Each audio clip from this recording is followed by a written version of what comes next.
Welcome back, everyone. You're watching Cityline's Mom Show.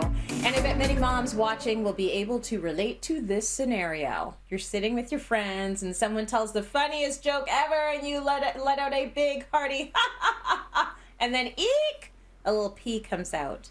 Yeah, you're not alone. 1 in 3 women will experience postpartum pelvic floor dysfunction. What does that mean? Here to help unpack all of this is pelvic health physiotherapist Natalie Diez D'Aux. Welcome, Natalie. For those of us who need a little anatomy refresher, please explain what and where to find our pelvic floor muscles. Yeah, so the pelvic floor muscles are found inside the pelvis. The pelvis is the bony structure at the base of your spine where if you're sitting and you feel like 2 bones in contact with the chair, and then if you rock forward, you feel another bone. They're inside there, and they're accessed through the vagina or through the rectum. And they do a lot of work. This is why, Natalie, that's a great lesson for us all to get a refresher in.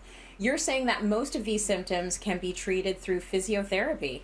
Yes, that's right. Most of them can be treated through physiotherapy. It's actually the gold standard of practice for many conditions.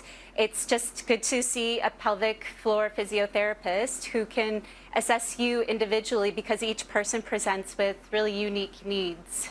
Okay, let's say you get diagnosed with bladder dysfunction. Can you explain what that entails and how we can treat it? Bladder dysfunction can present in different ways. It can be urinary urgency, which is feeling like a sudden need that's uncontrollable to go to the washroom. It can be urinary frequency, feeling like you need to pee all the time, even if you just went. Maybe not having a lot of pee that comes out when you do. It could be stress urinary incontinence, which is, let's say you laugh or you sneeze or you cough and you have a little bit of leakage. That would be stress urinary incontinence. And it's also treated by pelvic floor physiotherapy. Okay, so you've got, we've been talking about physiotherapy. You have an exercise that you can show us right now that might help in that area. Want to walk us through that? Usually, if you've got stress urinary incontinence, so you're laughing or you sneeze and you have a little bit of leakage, often the main target is the sphincter muscles. So these are the muscles at the entrance of the vagina. There's actually 3 of them that work to control the bladder, but I'm going to help you to feel one of them in particular. So if you feel free to close your eyes if you want, it might help you to feel a little bit more. You're going to imagine that you're gently holding your pee. And then another cue would be if you imagine having a ping pong ball at the entrance of the vagina and you're gently wrapping around that ping pong ball. Now, let's say you had to jump or cough or sneeze or laugh. If you could hold this, then you would remain continent, hopefully. Okay, so how long you got to hold that for? Usually, I would have somebody hold that contraction for 5 to 10 seconds and maybe repeat it 10 times.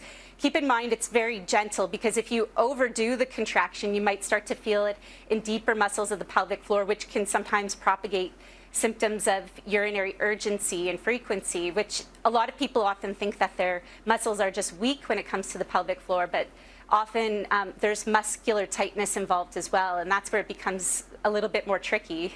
Okay, here's one that no one really wants to talk about, but let's talk about it. Bowel dysfunction and hemorrhoids. Can you explain what it entails and what hemorrhoids actually are? Yes, so bowel dysfunction can be categorized in different ways. It would be often immediately postpartum. It could be fecal urgency, like feeling like you can't hold your bowels and the urge comes on really quickly. Maybe you can't hold a fart. And then, that might last a bit longer, but it's more common early on. That resolves on its own sometimes. Constipation. And difficulty emptying the bowels. And these things are usually linked with muscles that are overactive and having trouble relaxing.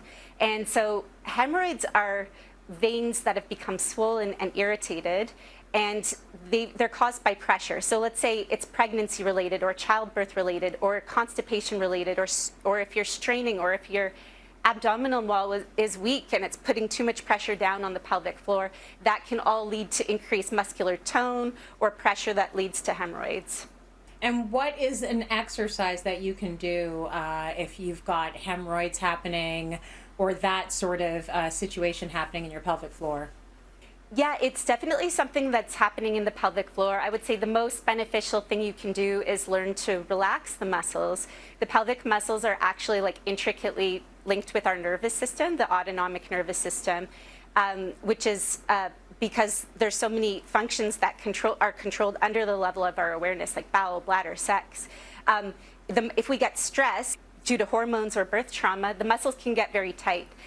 Being able to breathe into the belly is very helpful. What I would say is doing this little test. If you imagine a marble inside the rectum and you just gently want to hold or lift that marble, or imagine you're holding a fart, like you have to pass gas and you want to hold it, and see how that feels, and then see if you can let it go. And if it feels like it's slow to release, the muscles are probably on the overactive side, meaning they need to have assistance to relax. And usually manual pressure, like inside the rectum on the muscles, helps.